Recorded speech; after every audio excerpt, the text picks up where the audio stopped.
اللہ رب العزت کا لاکھ لاکھ احسان اور شکر ہے اس رب کریم نے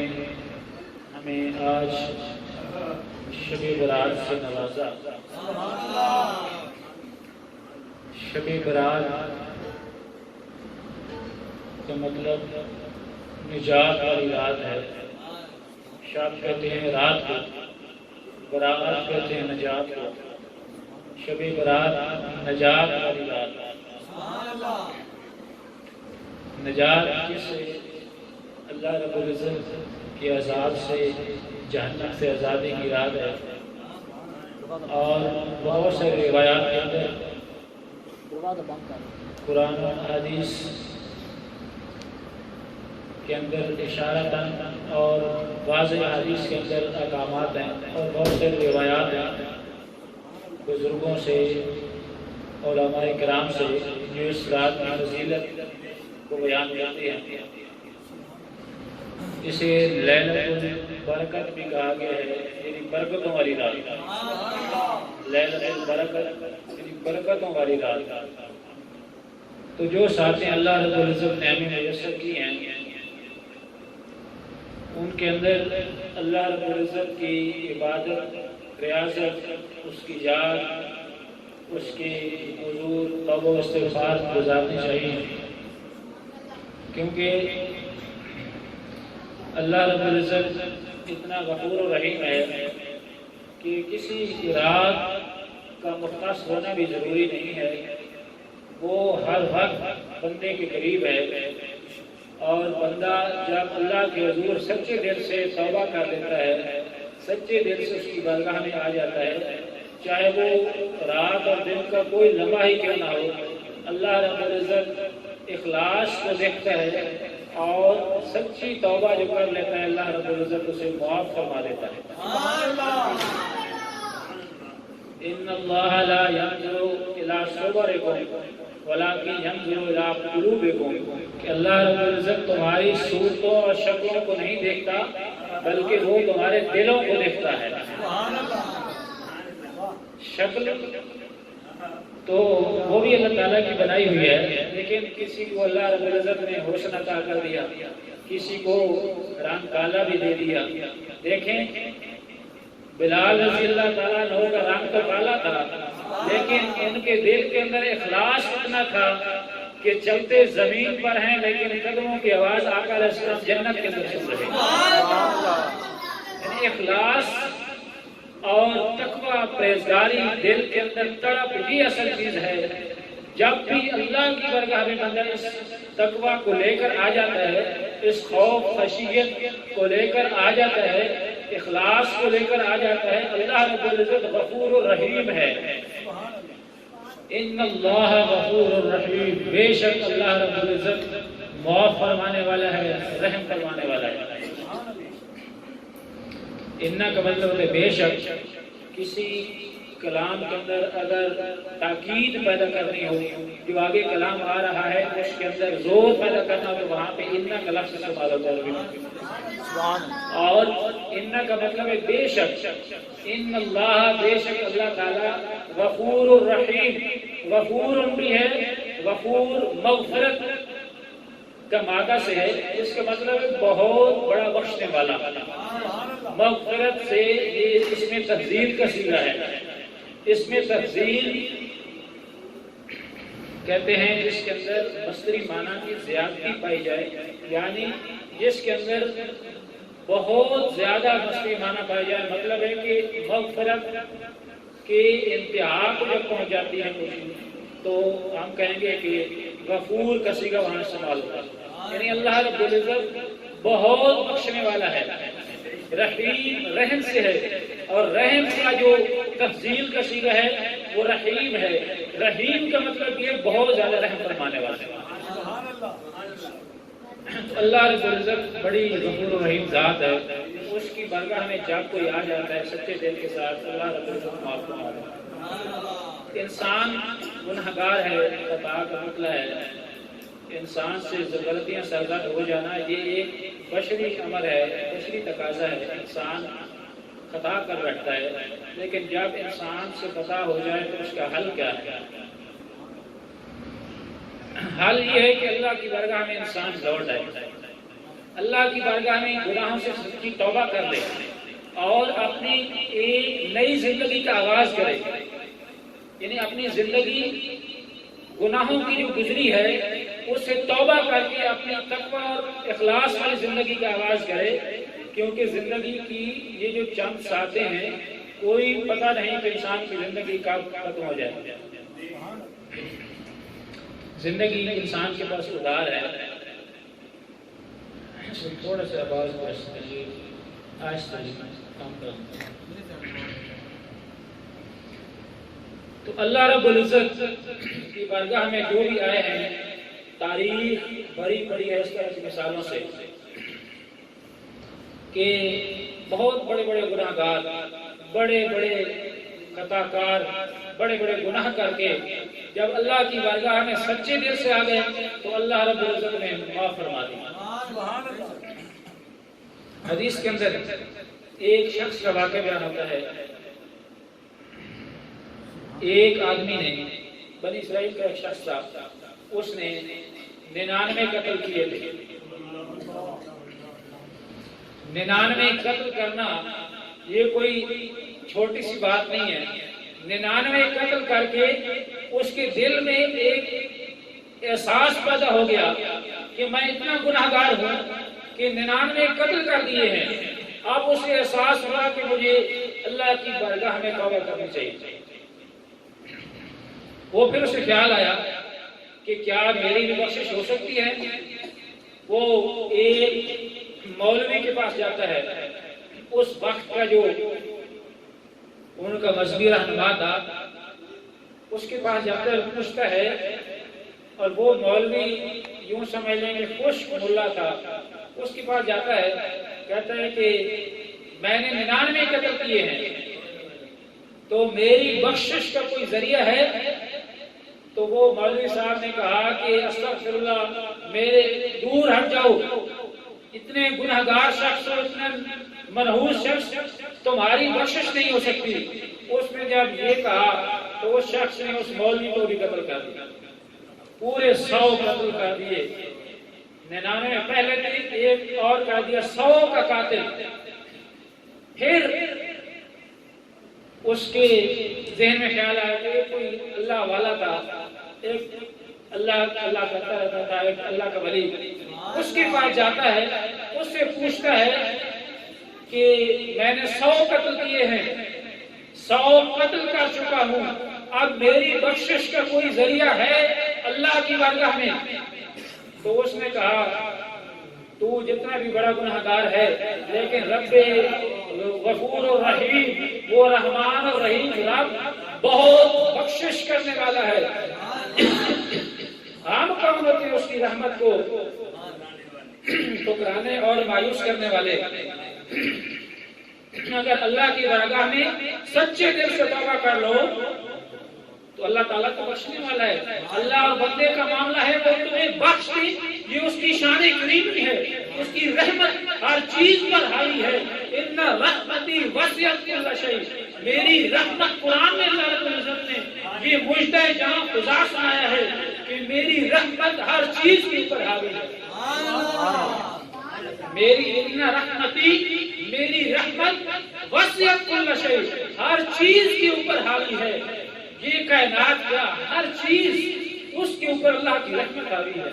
اس کائنات کا وجود اگر دیکھا جائے، ذرہ ذرہ اس کی رحمت کا محتاج ہے۔ وہ رحمت اپنی چھین لے، انسان کی زندگی ختم ہو جائے، یہ کائنات تباہ و برباد ہو جائے اگر اس کی رحمت اس سے نکل جائے۔ آپ دیکھیں ہر جگہ ہر لمحہ اس کی رحمت ہے۔ یہ کائنات کا نظام جو چل رہا ہے، یہ سورج اور چاند کا جو سلسلہ ہے، یہ اس کی رحمت سے ایک مقررہ مدار کے اندر گھوم رہے ہیں۔ اگر اس کی رحمت ہٹ جائے، اس کا امر نہ رہے، یہ سورج اور چاند اگر ایک دوسرے سے ٹکرا جائے تو یہ کائنات جگمگا جائے۔ ایک خاص مدار کے اندر، ایک خاص توازن کے ساتھ ایک بیلنس کائنات ہے، بیلنس یونیورس سے کہتے ہیں، ایک متوازن کائنات۔ اس کے اندر اگر غور کریں، ہر ذرہ اس کی رحمت کا محتاج ہے۔ تو اس کی رحمت ہمیں اندازہ نہیں ہے، فقط رحمت یہ نہیں ہے کہ رحمت سے مراد کہ اللہ تعالیٰ معاف فرما دے یہی رحمت ہے، بلکہ رحمت اس کا کرم ہے، اس کا امر ہے، جس کے کرم سے ہماری زندگی کی سانسیں چل رہی ہیں، جس کے کرم سے ہمیں رزق عطا ہو رہا ہے، جس کے کرم سے یہ کائنات چل رہی ہے، جس کے کرم سے اللہ رب العزت نے ہمیں اپنا محبوب عطا کیا، وہی اس کی رحمت ہے جس نے ہمیں قرآن جیسی روشنی عطا کی، اس کی رحمت ہے کہ یہ سورج جیسا چراغ عطا کیا جس سے ہماری نسلیں لہلہاتی ہیں، پھر وہ پکتی ہیں، انواع و اقسام کے پھل عطا کرتا ہے، اس کے کرم سے، اس کے فضل سے، اس کی رحمت سے یہ سب کچھ یہ سلسلہ چل رہا ہے۔ یہ دریاؤں کی روانی، یہ سورج کی چمک، یہ چاند کی دمک، یہ ہواؤں کا چلنا، یہ کائنات کے اندر یہ لہلہاتے ہوئے کھیت، یہ سرسبز و شاداب کھیت اور کھیتیاں، اناج اور یہ جو رنگ و انواع کے مختلف قسم کے پھل ہمیں عطا کرتا ہے، یہ ساری اس کی رحمت ہی تو ہے۔ ان رحمت ہی وسعت کل شیء، کہ میری رحمت ہر چیز کے اوپر حاوی ہے، کائنات کا ذرہ ذرہ اس کی رحمت کا محتاج ہے۔ تو وہ شخص میں عرض کر رہا تھا، اس نے کہا وہ اللہ والے نے کہ اللہ کی رحمت تو بڑی وسیع ہے، تو سمجھتا ہے کہ میں نے گناہ کیے ہیں شاید میری بخشش نہیں ہوگی، وہ بڑا غفور رحیم رب ہے، اگر تیرے دل میں سچی تڑپ ہے تو فلاں بستی کے اندر اللہ کے ولی رہتے ہیں، ان ولیوں کے پاس چلا جا اور اس ولیوں کی بارگاہ میں خدمت کر، اللہ کی بارگاہ میں توبہ کر لے، وہ ولی تیری سفارش کر دیں اور تو اللہ کی بارگاہ میں سچے دل سے قائم ہو جا تو وہ رب تجھے بخش دے گا۔ وہ شخص بڑا خوش ہوا، اس نے کہا ٹھیک ہے، وہ اس بستی کی طرف چل پڑتا ہے۔ حدیث پاک کا واقعہ عرض کر رہا ہوں، تو وہ شخص چلتا ہے تو اللہ کا امر اذا جاء اجلها، جب کسی چیز کا وقت مقرر آتا ہے تو وہ نہ ایک گھڑی پیچھے جاتا ہے نہ پہلے آتا ہے، اس کا وقت آ گیا، موت کا فرشتہ آ گیا۔ اور حدیث پاک کے الفاظ ہیں کہ نصف طریق، راستے کے درمیان میں اللہ والوں کی بستی اور اس کی بستی کے درمیان عین وقت کے اندر موت کا فرشتہ آ گیا، اس کی موت واقع ہو گئی۔ پھر کیا ہوتا ہے، وہاں پہ اللہ کی رحمت والے فرشتے بھی آ جاتے ہیں، وہ رب الجلال کی اس کے امر سے سارا کچھ ہو رہا ہے، لیکن وہ یہ منظر خود دیکھ رہا ہے، مشاہدہ فرما رہا ہے، اور اس نے فرشتوں کی تو ڈیوٹیاں لگا رکھی ہیں، وہ فرشتے رحمت والے بھی آ جاتے ہیں، کہتے ہیں کہ ہم اس کو جنت کی طرف لے جائیں گے، یہ بخشی ہوئی روح ہے کیونکہ اس نے توبہ کا ارادہ کر لیا تھا، اس کے دل کے اندر سچی طرف پیدا ہو گئی تھی، اگرچہ یہ 100 انسانوں کا قاتل ہے لیکن اس کے دل کے اندر سچی توبہ کی تڑپ پیدا ہوئی، لہذا ہم اسے جنت کے اندر لے جائیں گے۔ عذاب کے فرشتے بھی آ جاتے ہیں، وہ کہتے ہیں کہ ایک انسان کا قتل کرنا پوری انسانیت کو قتل کرنے کے برابر ہے، اور اس نے تو 100 انسان قتل کیے ہیں، لہذا اسے ہم جہنم کے اندر لے جائیں گے۔ وہاں پہ ان کا تکرار ہوتا ہے، فرشتوں کا تکرار ہو رہا ہے، تو اللہ رب العزت ایک اور فرشتہ بھیجتا ہے، سبحان اللہ، اللہ رب العزت ان کے درمیان فیصلہ فرمانے کے لیے اور فرشتہ بھیجتا ہے کہ جا اور ان کو بتا کہ ان کے راستے کو ناپ لیا جائے، کہ وہ چونکہ اگرچہ اس اپنی بستی میں تو گناہگار شخص تھا، وہ میرا نافرمان تھا، لیکن اللہ والوں کی بستی کی طرف وہ جا رہا تھا، لہذا اس کے دل کے اندر جو تڑپ تھی، جاؤ اور راستے کو ناپ لو، جس طرف تھوڑا فاصلہ رہ گیا ہو اسی کھاتے میں ڈال دینا، اگر وہ اللہ والوں کی بستی کے قریب تھا تو اسے جنت کے اندر لے جاؤ، اگر وہ اس کا فاصلہ اپنی بستی کے قریب تھا تو پھر جہنم میں ڈال دینا۔ اور ادھر اللہ رب العزت نے ساتھ فرشتہ بھیج کے ادھر وہ سب کچھ کرنے والا ہے، پھر اس نے زمین کو، حدیث پاک میں آتا ہے، اس رب کریم نے اس اللہ والوں کی طرف جو زمین تھی وہ تو پہلے حدیث کے اندر آ چکا ہے کہ دونوں طرف فاصلے برابر تھے، وہ درمیان میں اس کی موت واقع ہوئی تھی، اللہ والوں کی بستی اور اپنی بستی کے درمیان میں اسے موت واقع ہوئی تھی، اب فاصلے تو دونوں برابر تھے۔ اللہ نے کیا کیا، اس نے بہانے کیسے بناتا ہے، رحمت حق بہانہ بھی جو ہے، اللہ کی رحمت کے اوپر آ جائے تو وہ بہانے تلاش کرتی ہے. سبحان اللہ. ایک اس طرح بھی پڑھا گیا ہے کہ رحمت حق بہا نہ بھی جوید. بہا کا مطلب بہانا بھی ایک تلفظ پڑھا گیا ہے اور بہا بھی پڑھا گیا ہے. اس کا مطلب ہے کہ پہلے کا مطلب ہے کہ اللہ کی رحمت بہانے تلاش کرتی ہے بخشنے کے لیے, اور دوسرے بہار سے مراد یہ ہے کہ اللہ تعالیٰ زیادہ عمل کو نہیں دیکھتا, وہ دلوں کے خلوص کو دیکھتا ہے. سبحان اللہ. زیادتی اور کثرت اعمال کو نہیں دیکھتا. رحمت حق بہار نہ بھی جوید کہ وہ زیادہ اعمال کو نہیں دیکھتا. ان اللہ لا ينظر الى صورکم ولکن ينظر الى قلوبکم, کہ وہ تمہاری شکلوں کو نہیں دیکھتا, وہ تمہارے دلوں کو دیکھتا ہے. سبحان اللہ. تو اللہ تعالیٰ نے بہانہ کیسے بنا دیا, اس کو بخشنے کا بہانہ کیسے بنا دیا کہ اللہ رب العزت نے حدیث پاک میں رہتا ہے کہ حکم دیا جو اللہ والوں کی بستی کی طرف والی زمین تھی, اسے حکم دیا کہ اے زمین تو سکڑ جا, کلوز ہو جا, اور جو پیچھے والی بستی تھی اسے فرمایا کہ زمین تو پھیل جا تاکہ وہ راستہ وہ سفر زیادہ ہو جائے راستہ, تو اللہ والوں کی بستی کے وہ شخص قریب ہو جائے. لہذا وہ فرشتہ آتا ہے حکم بن کر جو فیصلہ کرنے کے لیے آتا ہے, وہ کہتا ہے کہ اللہ کا یہ حکم ہے کہ زمین کو ناپ لیا جائے, لہذا زمین جو کم ہوگی اس کی کھاتے میں ڈال دیا جائے. جب زمین کو ناپا جاتا ہے تو پھر زمین کو جب ناپا گیا تو اللہ کے حکم سے پہلے ہی وہ زمین, پہلے میں عرض کر چکا ہوں زمین کا فاصلے دونوں برابر ہے. اللہ رب العزت نے زمین کو جب حکم دیا کہ سکڑ جا تو وہ اللہ کے ولیوں کی طرف والی زمین تھوڑی تھی اور اس کا فاصلہ اپنی بستی سے زیادہ ہو چکا تھا. لہذا رحمت کے فرشتوں نے کہا کہ یہ اللہ والوں کی بستی کے قریب تھا اور سچے دل سے یہ توبہ کرنے کے لیے جا رہا تھا, لہذا اس کی بخشش کا فرمانہ مل گیا اور اسے جنت کے اندر داخل کر دیا. سبحان اللہ. نعرہ تکبیر, اللہ اکبر. نعرہ رسالہ, نعرہ حیدری, نعرہ اہل سنت, شان اولیاء زندہ باد. تو یہاں حدیث پاک سے ہمیں کتنے سبق ملتے ہیں. ایک تو اللہ رب العزت بڑا غفور رحیم ہے, بڑا غفور رحیم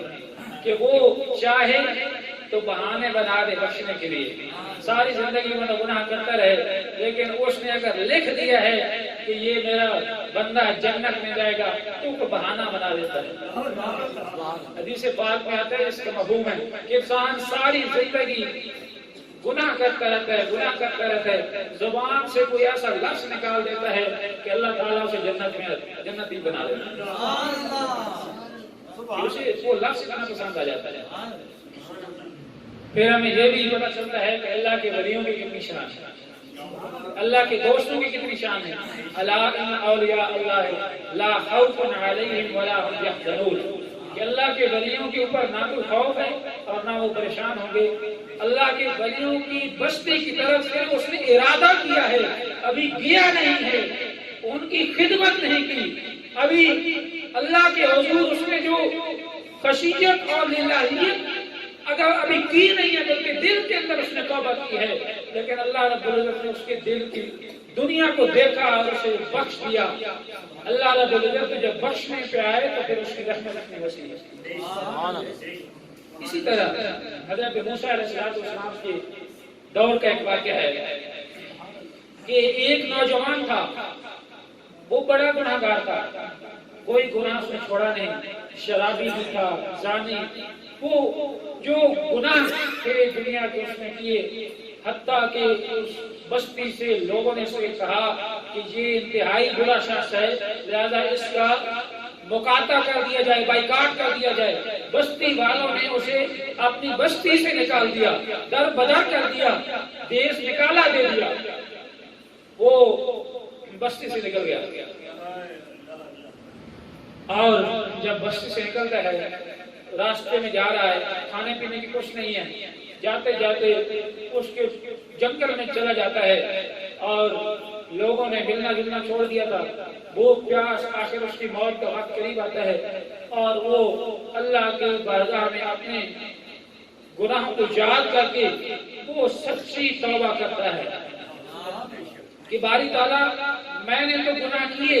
میں بندہ تھا، مجھ سے گناہ سرزد ہوتے رہے، کوئی گناہ چھوڑا نہیں ہے، لیکن میں جتنا گناہگار ہوں تو تو بڑا کریم ہے، تو تو غفور رحیم ہے، میں گناہگار سی لیکن تیری شان کریمی تو بلند ہے، تو تو غفور رحیم ہے، تو مجھے بخش دے،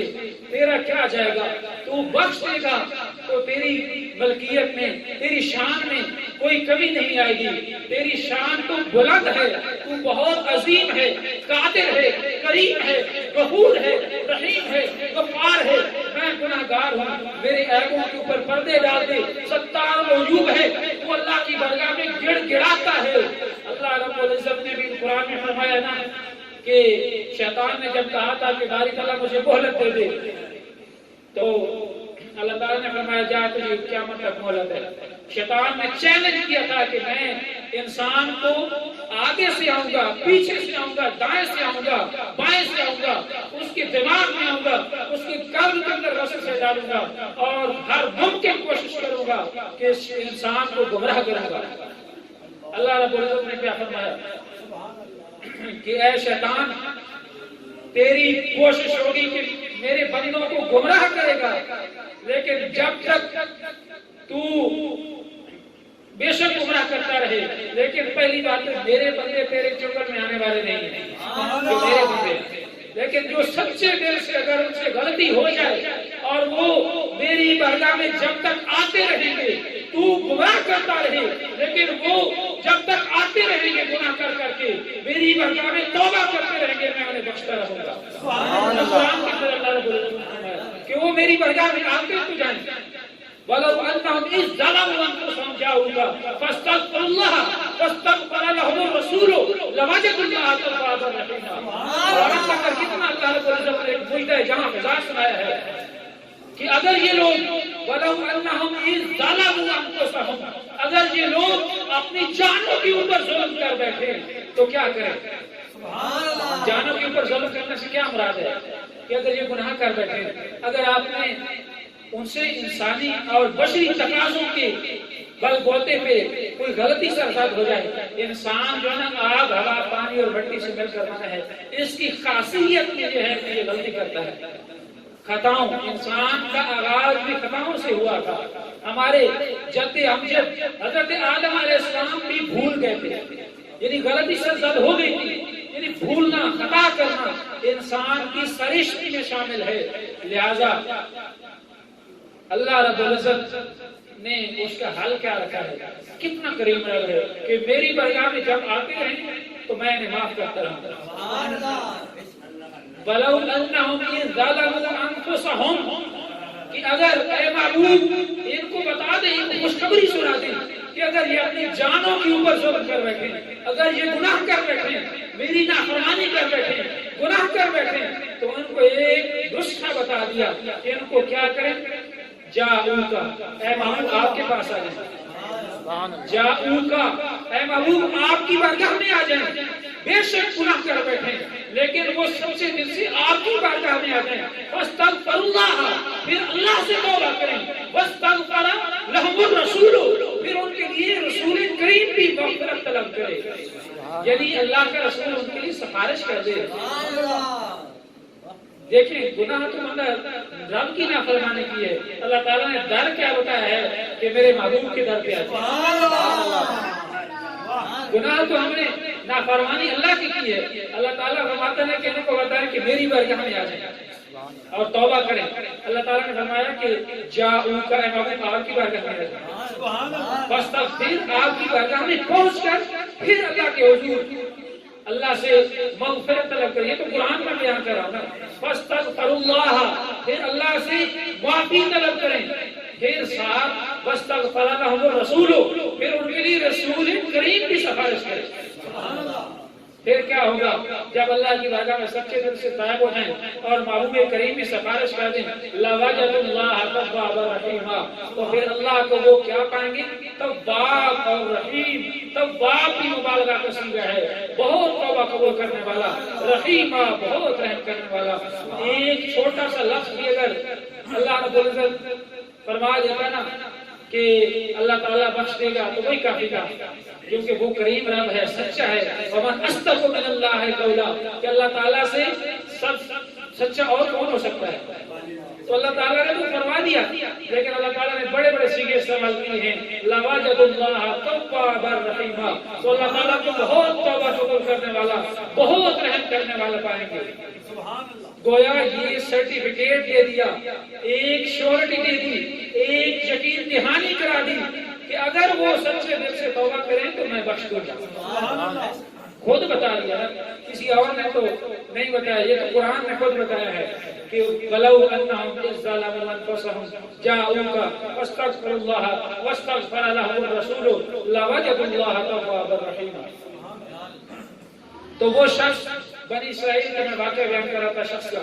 تو وہ اس نے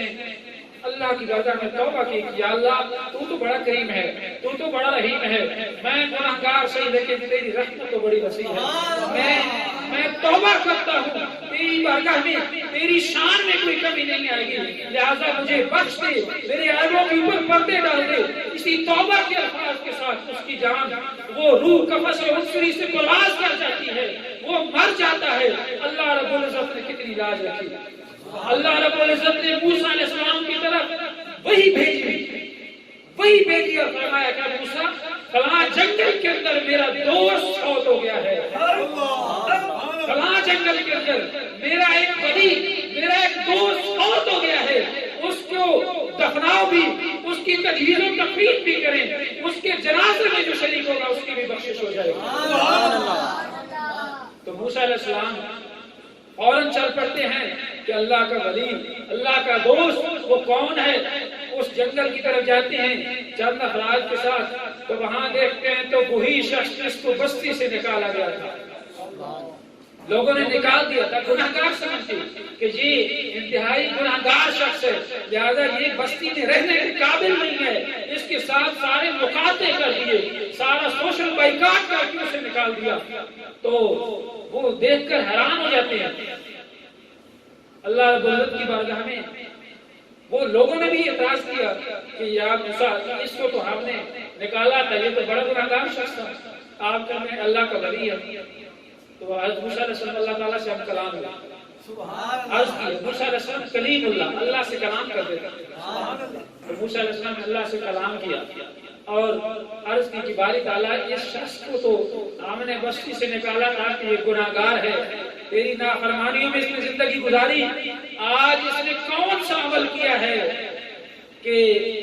تو نے اسے اپنا ولی تسلیم کر لیا ہے اور اسے اپنا دوست قرار دیا ہے۔ اللہ رب العزت نے فرمایا کہ ٹھیک ہے اس نے گناہ کیے ہیں، لیکن یہ جس سچی تڑپ کے ساتھ تیری بارگاہ میں اس نے توبہ کی ہے، اگر یہ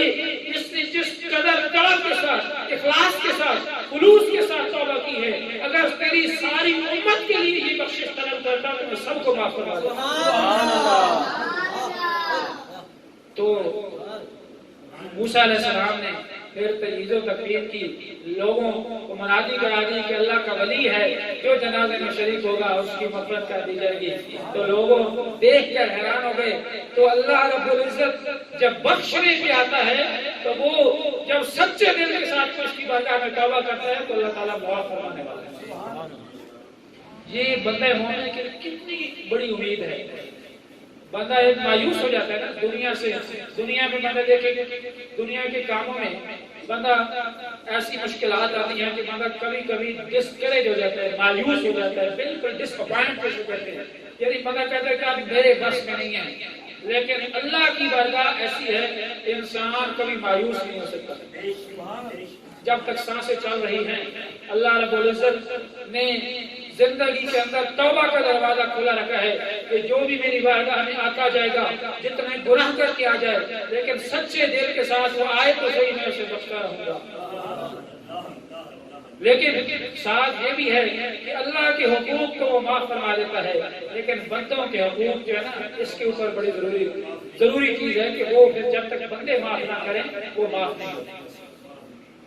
اللہ کی نافرمانی جتنی کر لیں وہ کریم رب ہے۔ یہ آسان طریقہ ہے کہ وضو کریں، نفل پڑھیں، سچے دل سے رو کر اسے مانگ لیں، وہ معاف فرما دے۔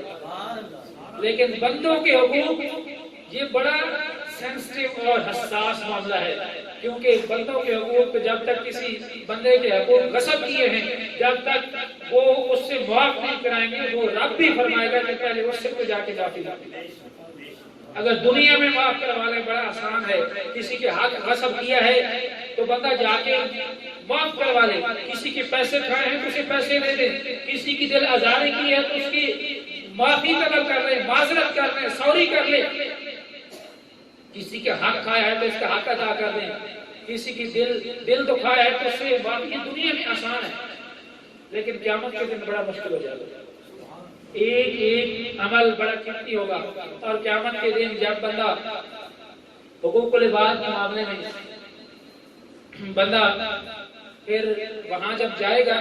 تو قیامت کے دن جب حساب لگے گا، وہ رب ذوالجلال کی عدالت جب لگے گا تو وہاں آپ نے تو معافی مانگی ہوگی تو معاف فرما دے گا، لیکن جو بندوں کے حقوق ہو گئے اللہ تعالیٰ فرمائے گا کہ دنیا میں تو نے معاف کروائے نہیں، آپ وہ فرمائے گا کہ اس بندے مظلوم جس کے ساتھ ظلم ہوا تھا، جس کے حقوق غصب ہوئے تھے، فرمائے گا کہ یہ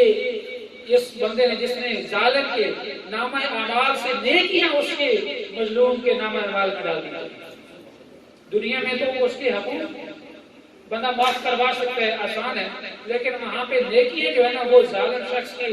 نامہ اعمال سے نیکیاں اٹھا کر مظلوم کے نامہ اعمال میں ڈالی جاتی ہے، اور پھر اگر یہ معاملہ برابر نہ ہوا تو مظلوم کے گناہ پھر ظالم کے جس نے حقوق غصب کیے ہوں گے اس کے نامہ اعمال میں مظلوم کے گناہ ڈالے جائیں، تو بڑا حساس معاملہ ہے۔ اندازہ کریں کہ وہاں پہلے ہی پلے کچھ نہ ہو اور پھر بندہ نیکیاں دے بیٹھے، پہلے ہی بندے کے پلے کچھ نہ ہو بندہ نیکیاں بھی دے بیٹھے، تو کتنا مشکل کام ہے، بڑا بھاری کام ہے، مشکل کام ہے۔ رب ذوالجلال کی عدالت میں یہ کام بڑا ہی سنجیدہ اور حساس ہے، لہذا دنیا کے اندر ہمیں چاہیے کہ اس بابرکت رات کے اندر جو ہمیں یہ لمحے مجسر آئے ہیں، جہاں تک ہو سکے کسی کے حقوق کی بات ہے، کم از کم اس سے ہم معذرت تو کر سکتے ہیں، معاف تو کروا سکتے ہیں، کسی کا قرض دینا ہے تو وہ معاف تو کروایا جا سکتا ہے یا ادا کیا جا سکتا ہے، کسی کی دل آزاری کی ہے تو اسے بندہ جا کے معافی مانگ سکتا ہے، اسے ایک کال ہی کر لے۔ انسان کے اندر جذبہ ہوتا ہے کہ کوئی جب کہتے ہیں نا کوئی دروازے پہ آ جائے تو اسے معاف کر دیتا ہے، انسان بھی معاف کر، اسے بھی حیا آ جاتی ہے۔ ہمارے اندر ایک انا اور میں اگر ختم ہو جائے تو ہمارا کام آسان ہو جائے۔ ہم کہتے ہیں کہ میں نے اس کے دروازے پہ نہیں جانا، کہ یہ جو ہے نا اس نے تو میرے ساتھ بڑے بڑے ظلم کیے ہیں، میں اس کے دروازے پہ نہیں جا سکتا۔ ہاں اگر قیامت کے دن آپ اتنے نامہ اعمال آپ کا اتنا بڑا ہے